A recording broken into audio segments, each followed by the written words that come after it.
Opa, eu sou o Fábio Rocha, economista e filósofo pela Universidade Federal de Ouro Preto, também mestrando em economia pela Universidade Federal do ABC, e eu desenvolvi esse canal para te ajudar a analisar dados, todos os dados disponíveis que existem, principalmente nas bases públicas, como IBGE, DataSUS, entre outros. Sejam muito bem-vindos a esse canal, e bom, nessa videoaula, em particular, eu vou estar explorando um dado recente aí que foi divulgado pelo IBGE, pela Pesquisa Nacional de Amostra de Domicílio, a famosa PNAD contínua, e basicamente aqui o que eu estou tentando trazer é mostrar o quão miserável nós somos, né? Existe até uma ironia, mas de fato nós somos muito miseráveis em termos de distribuição de renda. Eu não sei se você tem conhecimento sobre esse dado, mas uma das coisas que a última pesquisa mostrou para a gente é que mais de 50%, ou na verdade, podemos dizer precisamente que 50% da população brasileira vive com aproximadamente R$ 38,00 por dia.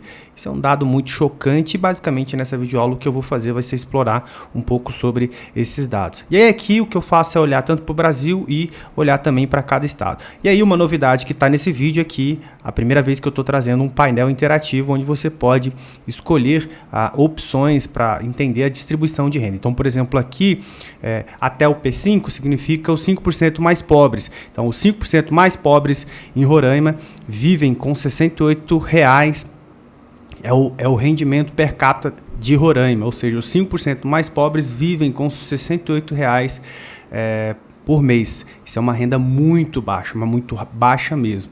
E aí, por outro lado, se você olha para Santa Catarina, você tem um rendimento per capita mensal, um rendimento per capita domiciliar per capita mensal de R$ 327,00.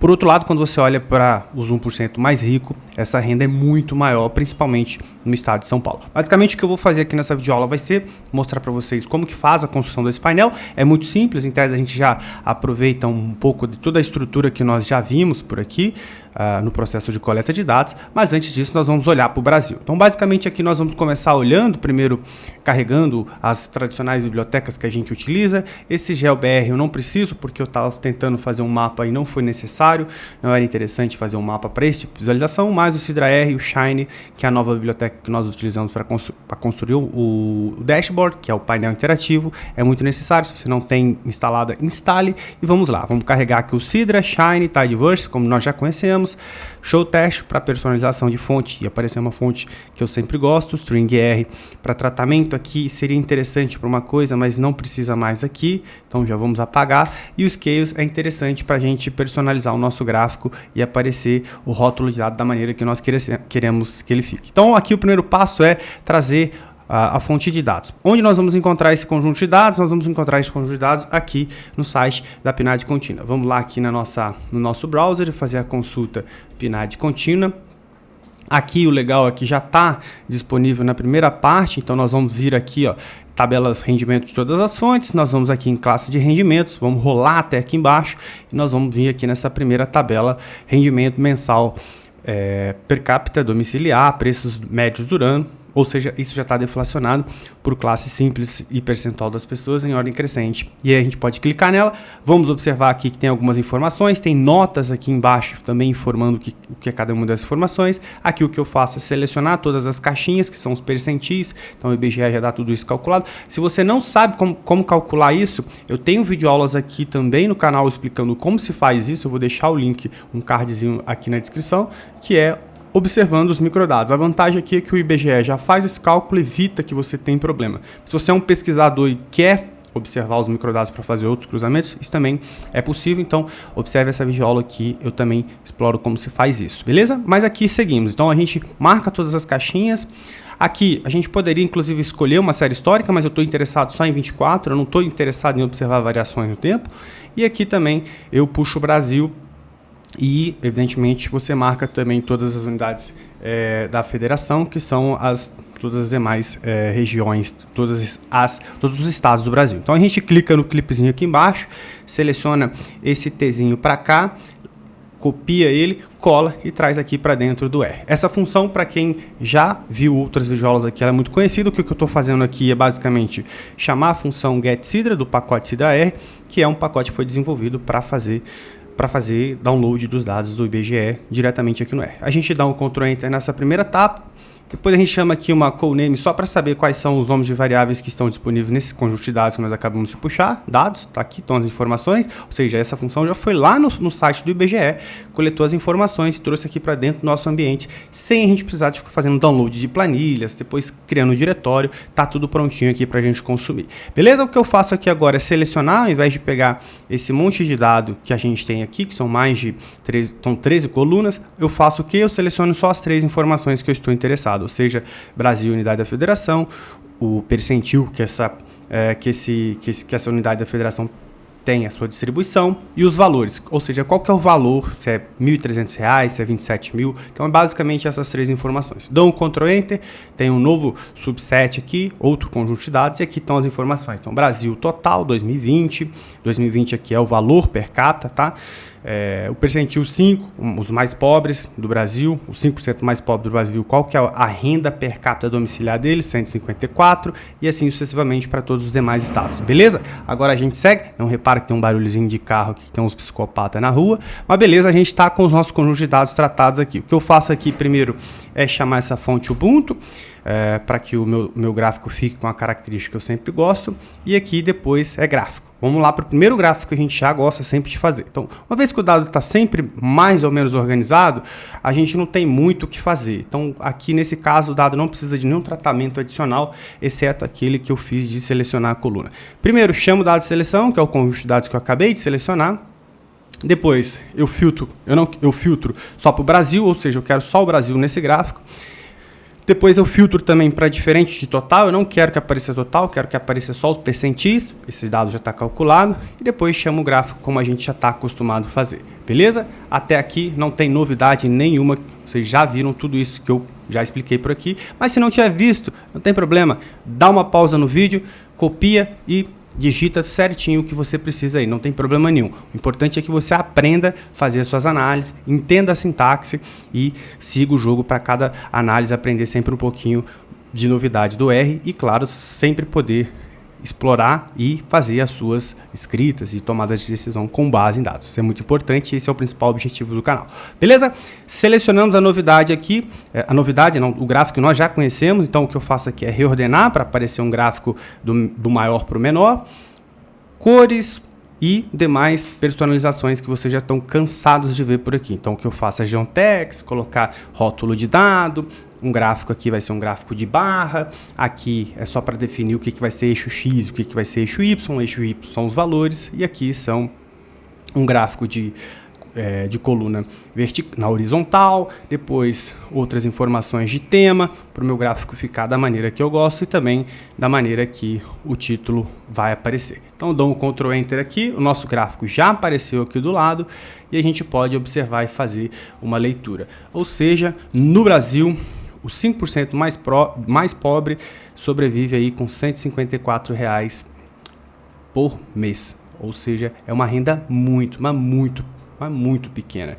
Se a gente dividir 154 por 30, isso dá um valor muito baixo. A gente pode fazer essa conta aqui agora. 154 por 30, isso vai dar R$ 5,00 por dia. Isso é uma renda muito baixa. Ao passo que 1%, se a gente pega lá 21.767 e divide por 30, isso vai dar R$ 725. É uma diferença muito grande. Isso aqui em percentual relacionado a 5%. Ultrapassa 1000% facilmente.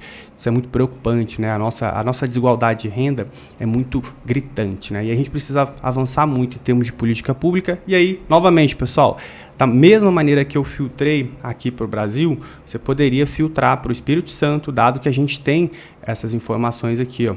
Tá vendo? O F, Roraima. Eu quero fazer para Roraima, eu quero fazer para Minas Gerais, quero fazer para Tocantins, quero fazer para o Acre. Seria perfeitamente possível. Então eu vou deixar esse link na descrição, então aproveitem para explorar e fazer comunicações, inclusive mobilizar o estado de vocês, o governo, a política, para que políticas públicas possam ser desenhadas para a gente tentar mitigar esses problemas. E esse é um dos principais objetivos desse canal, claro, sempre tomando opiniões, tomando decisões baseadas em dados, tornando isso reprodutivo principalmente. Beleza, agora a gente vai para a parte de construção do dashboard, que é a novidade desse vídeo, desse canal. Então, basicamente aqui, qual que é a novidade? A gente vai criar um painel que é utilizando uma função do Shine, isso é uma novidade aqui. Então, basicamente, esse painel tem duas funções, duas etapas em geral, duas etapas grandes. Primeiro você constrói a interface, né? Ou seja, o que essa interface é? É a parte que a gente define aqui, chama de UI. Ela define o que o usuário vê, ou seja, o resultado que você vê, e o que o usuário pode interagir. Então, basicamente, é como se fosse o back-end na programação. E o segundo passo, que é o serve, ele define aqui o que o R deve fazer quando o usuário aperta os botões, o que o R deve fazer quando o usuário aperta esses botões. Beleza? Então, são duas partes. A gente vai passar por essas duas partes. Então, beleza. Então, dado que é isso, então a gente entende aqui algumas principais funções que estão aqui utilizadas, que são utilizadas nesse projeto, que são a função FluidPage, ou seja, o que a FluidPage faz? Nós vamos ver ela já em seguida. Ela monta uma página geral, que é uma página que nós já vamos ver, que é aquela página que vocês viram no início do vídeo. Depois o Title Panel é um título desse aplicativo, que é aquele título grande que a gente estava vendo. O Slide Bar Layout, ele cria o layout que a gente observou da barra lateral, ou seja, ele cria aquele espaçozinho para dividir ali. O slide bar, ele cria aquele painel com os inputs, ou seja, com as entradas que nós estávamos ali interessados para a gente selecionar os estados. O main panel é o painel principal do lado que a gente viu ali, o lado direito, com os gráficos, tabela, e a gente pode depois customizar isso, colocar mais informações, mas de uma maneira geral só tem uma. E a gente vai ver isso. Select Input é a caixa de seleção, que a gente coloca as informações, os estados. O Slide Input marca é uma barra deslizante. Algumas dessas coisas vocês não verão porque eu reorganizei, mas boa parte aqui está lá. E o Plot Out é onde sai exatamente o gráfico. Então, basicamente, nós definimos algumas coisas na parte do UI e o serve a gente pede para o R rodar. Basicamente é isso. Então, primeiro, o que a gente vai fazer aqui? A gente vai criar um gráfico de marcação. A gente vai digitar o P5, o P10, os percentis. Então, o que a gente faz vai ser definir um objeto chamado classes disponíveis. O que eu defini aqui nos classes disponíveis? Basicamente é isso aqui, ó, total. É isso aqui que está armazenado no classes disponíveis. É isso. Beleza. Agora, uma vez que nós falamos que a parte de UI é essa definição do que acontece, a parte do back-end, voltando aqui, ó, define o que o usuário vê e pode interagir. Então, essa é a parte que nós vamos fazer isso. Então, o Title Panel, como a gente acabou de falar, eu criei um título para o aplicativo. O Slide Bar, o que é o Slide Bar? O Slide Bar está aqui, ó, na parte de cima, aqui, ó. A gente cria esse conjunto de informações com os botões. E aí o que vai aparecer no conjunto de botões? Escolha a classe rendimento, que é o títulozinho, e o que vai ter de opções nos botõezinhos? Exatamente o que a gente acabou de armazenar aqui embaixo, ó, que são as informações aqui que nós vimos, ó, as informações das classes disponíveis, beleza? Então basicamente é isso. Vou novamente aqui pausar. Pausa o vídeo. Faça esse procedimento aqui que você vai entender. E aí, qual que é o main panel aqui que a gente acabou de, no final, o último argumento? Então, repare que ele tem dois argumentos principais. Esse aqui e esse aqui. O main panel. O que o main panel faz? É o painel principal com os gráficos e tabela, que vai ser, digamos que, aí, aquele gráficozinho que nós vimos. Então, e o plotout, o nosso plotout, que é o gráfico final, ele vai ser esse nome aqui. Então, eu estou definindo basicamente isso. E qual que é o tamanho desse gráfico? Que, em termos de pixel, né, está em 500 pixels. Basicamente, essa é a primeira parte. É a parte, digamos que bem simplesinha do back-end, né, que é a linguagem que os programadores muito utilizam. Depois, a parte server, a novidade está só aqui, ó. A novidade está só aqui. O restante é gráfico. E claro, a gente vai chamar depois o Shiny App, que é o UI, que é a parte de back-end, e o server. São dois argumentos, que é o que a gente acabou de fazer nessa parte aqui. Mas vamos seguir aqui na primeira parte para a gente entender o que está acontecendo aqui. Primeiro, a gente vai criar uma função. Aqui a gente cria essa função. Nós temos outras videoaulas aqui mostrando como se cria a função. Vou também deixar o cardzinho. A função é composta de dois argumentos, input e output. O output vai ser o gráfico de rendimento que nós acabamos de definir aqui em cima. O rendplot vai ser para renderizar o gráfico. E aí o que a gente vai ter dentro dessa função aqui, que nós, reparem que aqui a gente tem uma chave, essa chave fecha lá embaixo aqui, ó, que é uma função que nós criamos. Então, o que ele vai ter? Vai ser, ó, dados classe, que são dados seleção. E aí eu vou pedir para filtrar a função vai fazer isso, diferente de Brasil, todas aquelas classes que estão disponíveis à medida que eu vou clicando no botãozinho. Então eu vou selecionar, primeiro eu filtro Brasil, tiro o Brasil, e aí ele vai filtrar depois à medida que eu vou interagindo. Todas aquelas classes que nós observamos aqui no classe P, que são essas observações. Basicamente, de maneira bem simplificada, é isso que está acontecendo. E por final, a gente dá um Ctrl Enter. Opa, a gente não definiu ainda, mas a gente vai rodar isso aqui agora. Rodamos. E observem, reparem atentamente o que aconteceu. Nós temos aqui o nosso gráfico prontinho para ser consumido e compartilhado. Observem que o gráfico funciona perfeitamente e a gente tem as interações da maneira que a gente sempre prefere. Lembrando que vou deixar indicado aqui mais uma vez uma videoaula que eu falo um pouquinho mais sobre PNAD contínua, os microdados da educação e também os microdados de rendimento. Então é só você clicar em algum canto por aqui. Beleza? Forte abraço e até a próxima videoaula.